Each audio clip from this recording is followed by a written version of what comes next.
হাজার হাজার কোটি টাকা নতুন করে হাসিনার সাথে মিটিং করেছে, ইলেকশনের আগে বড় বড় ফিগারকে এখানে অ্যাসাসিনেশন করা হবে, গুপ্ত হত্যা করা হবে। পুরো এখানে ভারতীয় আধিপত্যবাদ এখানে সব থেকে বেশি অ্যাক্টিভ আছে। এখানে আওয়ামী লীগের হাজার হাজার কোটি টাকা, তার সচিবরা, তার পুলিশরা, তার পান্ডারা সব রয়ে গেছে। আর্মির মধ্যে একটা বড় অংশ রয়ে গেছে, কোনো সংস্কার করা হয় নাই।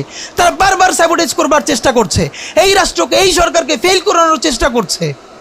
তো আপনি মুক্তিযুদ্ধের পরে যে ৩-৪ বছর এই রকম রাহাজানি হয়েছে, সেটাকে যদি অটকুন দিতে পারেন যে নতুন রাষ্ট্র গঠনের আগে এই ঝামেলাটা হয়, তাহলে এই যে নতুন বাংলাদেশের স্বপ্নের মধ্যে এইগুলোকে আপনি বড় করে মপ করে ফ্রেমিং করেন, আপনি এই জবান যে আপনার না, এই জবান যে দিল্লির জবান, ভারতীয় আধিপত্যবাদের জবান, সেইটা বুঝতে আমাদের পিএইচডি করা লাগে না। সুতরাং জুলাই সনদের সাথে নির্বাচনের ক্ষেত্রে শুধু আমাদের 2 মিনিট কথা। নির্বাচন হতে হবে। আমি একটু ভদ্রতার সাথে এবং শ্রদ্ধার সাথে বিনয় আমি জানাচ্ছি যে ভাইরা যেটা বলেছেন সকল দল মিলে আগামী 20 বছর নির্বাচন না হোক, না, এটা আমরা চাই না। আমরা নির্বাচন চাই। মানুষ গত 16 বছরে ভোট দিতে পারে নাই। মানুষ আনন্দ নিয়া শীতের সকালে বাচ্চা কাচ্চাকে কুয়াশার মধ্যে লাইন দিয়ে দাঁড়াই থাকবে, ভোট দিবে। আমরা সেই বাংলাদেশ দেখতে চাই। আমরা নির্বাচন চাই, নির্বাচন হতেই হবে। এই নির্বাচনকে বানচাল করবার জন্য দিল্লি থেকে শুরু করে আওয়ামী লীগ হাজার হাজার কোটি টাকা নতুন করে এখানে বিনিয়োগ করছে। নির্বাচন লাগবে। তবে আমাদের প্রশ্ন হলো, সেই নির্বাচনের ম্যান্ডেট হবে কি? এখানেই আমাদের কথা। কোনো ধরনের আপোষ ছাড়াই নতুন নির্বাচন হইতে হবে জুলাই সনদের ভিত্তিতে। এইটাই আমাদের কথা।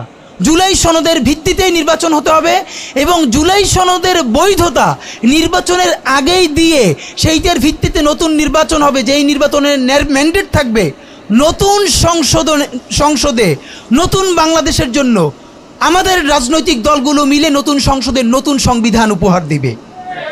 যেই সংবিধান 72-এর বাকশালী সংবিধান, ফ্যাসিবাদী সংবিধান, যেই সংবিধানের কোনো ম্যান্ডেট ছিল না বাংলাদেশ রাষ্ট্রের সংবিধান করবার, কারণ তারা পাকিস্তান রাষ্ট্রের মধ্যে শপথ নিয়ে পাকিস্তান রাষ্ট্রের জন্য সংবিধান প্রণয়নের কথা বলেছিলেন, কিন্তু বাংলাদেশ রাষ্ট্রের কোনো ম্যান্ডেট তাদের কাছে ছিল না। তারপরে তারা সংবিধান রচনা করেছেন, এরপরেও তারা একটা সেই সংবিধানকে লেজিটিমেট করবার জন্য একটা গণভোট দেন নাই। এরপরে যারা 73-এর একটা ভোট চোরের নির্বাচন দিয়েছে, সেই 73-এর নির্বাচনের ভোটের ইশতেহারের মধ্যেও তারা এই সংবিধানকে তারা লেজিটিমেসি দেন নাই, ইশতেহারে রাখেন নাই। সেই সংবিধানকে যুগের পরে যুগ আমরা বয়ে বেড়াবো, সেই দায়বদ্ধতা তো আমাদের নাই। এবং সেই সংবিধান কেমন ফ্যাসিস্ট সংবিধান করা হয়েছে, যেইটার সাংবিধানিক ভিত্তি দিয়েই আপনি একটা কথা বলতে পারবেন। এই যে সবাই বলে আইনের কথা, বলেন তো পারলে একটা কথা, হাসিনা কোনটা বেআইনি কাজ করছে? না, হাসিনা একটাও বেআইনি কাজ করে নাই। সে সমস্ত হত্যা, গুম, খুন এই সংবিধানের আইনের ভিত্তিতেই করছে। সে এই সংবিধানকে ডাস্টবিন বানিয়ে তত্ত্বাবধায়ক সরকার বাতিল করেছে, যা ইচ্ছে করে তাই করেছে। এবার তো সে তো বেআইনি কিছু করে নাই, কথা তো সত্য।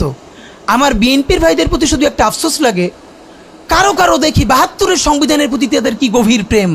যেই সংবিধানের মধ্য দিয়ে বাকশাল এসেছে, যেই সংবিধান গণতন্ত্র হত্যা করেছে। আজকে বিএনপির ভাইদেরকে একটা কথা বলি, আপনারা হয়তো অনেকে জানেনও না।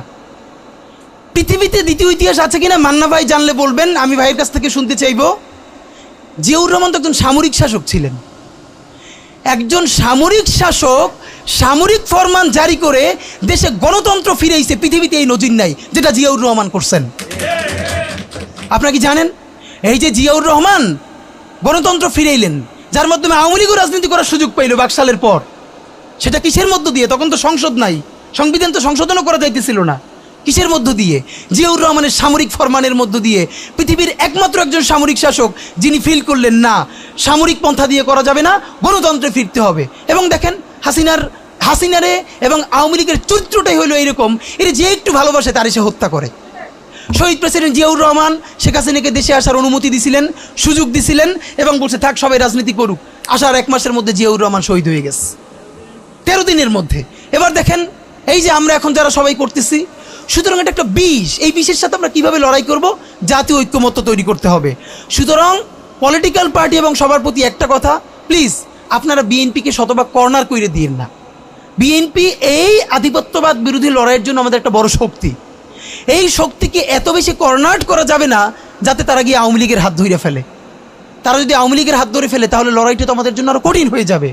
বরং বিএনপির প্রতি আমাদের চ্যালেঞ্জ হলো, যেই বিএনপি বাকশালী সংবিধানের প্রতি প্রেম দেখাবে, তার শহীদ জিয়ার ছবিটা সামনে এনে বলতে হবে যে এই বাকশালী সংবিধান তো জিয়াউর রহমানই ছুঁড়ে